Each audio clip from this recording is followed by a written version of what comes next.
rakstu ar aptuveni tā.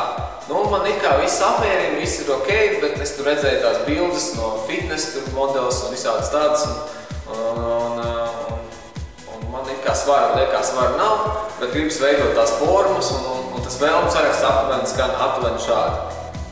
Pirmais, ko es gribu, nu kā likums, reliefainu presi, gribu dabūt presi. Otrais, pacelt dibenu, nevis uzaudzēt, bet pacelt. Un arī pacelt arī krūtis. Tad trešais, es gribu pazaudēt mīnus roku trīšu taukus, un pazaudēt arī no kājām un gurniem, arī pazaudēt taukus liekos. Tad vēl nostiprināt rokas un atbrīvoties no liekās ādas pēc dzemdībām. Un turklāt parasti to visu gribās panākt visu vienlaicīgi. Nu, par to, cik daudz un ko var izdarīt un ko nevar izdarīt, par to arī būs šīs te video. Nu, pirmām kārtām jau visu, ko var izdarīt trenižera zālē un ievērot uzturu un tā tālāk, var samazināt lieko svaru un var palielināt muskuļu masu. Tas ir viss, ko var izdarīt. Pie tam muskuļus var pielikt atsevišķās vietās, tur, kur tas ir nepieciešams, piemēram, tur dibenu uztrenēt vai kā. Bet taukus viņus var nomest tikai no visa ķermeņa kopumā. Nevar izvēlēties kaut kādas vietas, ir no turienes nomest, bet tur atstāt. Nu, izejot no tā visa, tad arī iziesim cauri pa tiem punktiem, ko tad reāli var un ko nevar izdarīt. Un kā to visu salikt tā kā kopā. Tad sāksim ar to sarakstu. Dabūt reliefainu presi, pacelt dibenu un krūtis. Kā tas viss tad iet kopā. Nu, lai dabūtu presi, tur pats galvenais ir nomest nost svaru. Tad tur ir jāievēro diēta, atbilstoši tam, jādās kardio un vēlams arī spēku treniņu, atbilstoši tam, lai samazinātu lieko svaru, jāpēd mazāk. Lai paceltu dibenu, tur atkal tieši otrādi, tur jāpēd ir vairāk kalorijas, jo tad tur ir jātrenē atsevišķi, speciāli vingrinājumi, ne speciāli, bet ir vingrinājumi dibenam, tā kā ir tur piekdienu vēl visādi vingrinājumi, kā tur dabūt gatavu. Bet viņi principā iet kā uz pretējām pusēm. Ja tu gribi dabūt vienu, teiksim, to presi, un ko vienlaicīgi dibenu, īsti tas neiet kopā, tev sākumā jāizvēlas viens mērķis, un pēc tam tev atkal uz otru mērķi var iet. Un pacelt arī krūtis. Nu, šo te īsti trenižera zālē nevar izdarīt.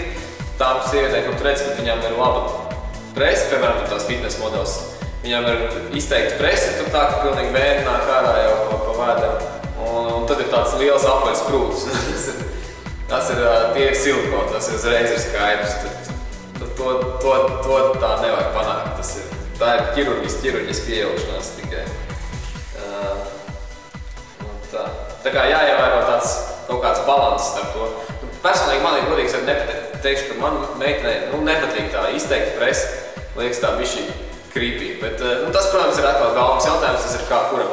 Tāpēc jāievēro tas balanss starp krūtīm. Ja tu meti svaru nosat, tev arī krūtis samazinās, visi tauki samazinās, un tad tev parādās vairāk tā presi. Un tad jātur tas balanss starp to punci un krūtīm. Tas varētu būt tāds. Tad ir pazaudēt mīnus roktrīšus un taukus no kājām, gurniem un citām vietām. Nu jā, taukus nevar pazaudēt no kaut kādas konkrētas vietas. Tas nozīmē to, ka tev nāks nost, ja tu gribi pazaudēt tur taukus, tev nāks nost arī no krūtīm, no muguras, no rokām, no visurienes. Nu, tad atkal tev ir jāizvēlās tas balanss. Tad ir nostiprināt rokas. Nu, nostiprināt rokas, tas ir tīri roku treniņš un arī liekās svaru samazināšana. Tev jāizvēlās principā viens mērķis, uz kur tu gribi sākumā iet, piemēram, uzaudzēt dibenu un tagad dabūt stingrākas rokas, kad muskuļu masa bija šī pieklāta. Tad tev jāiedara vairāk. Pēc tam atkal tu vari iet uz otru mērķi, dabūt tur, cik reliefainu presi dabūt, bija šī labāka presi un tikt vaļā no tiem gurniem. To tu vari izdarīt. Tad vēl ir tas tāds punkts, kā atbrīvoties no liekās ādas pēc dzemdībām. Nu, to arī trenižera zālē, diemžēl, izdarīt nevar. Var tikai ar ķirurģisku arī atkal iejaukšanos.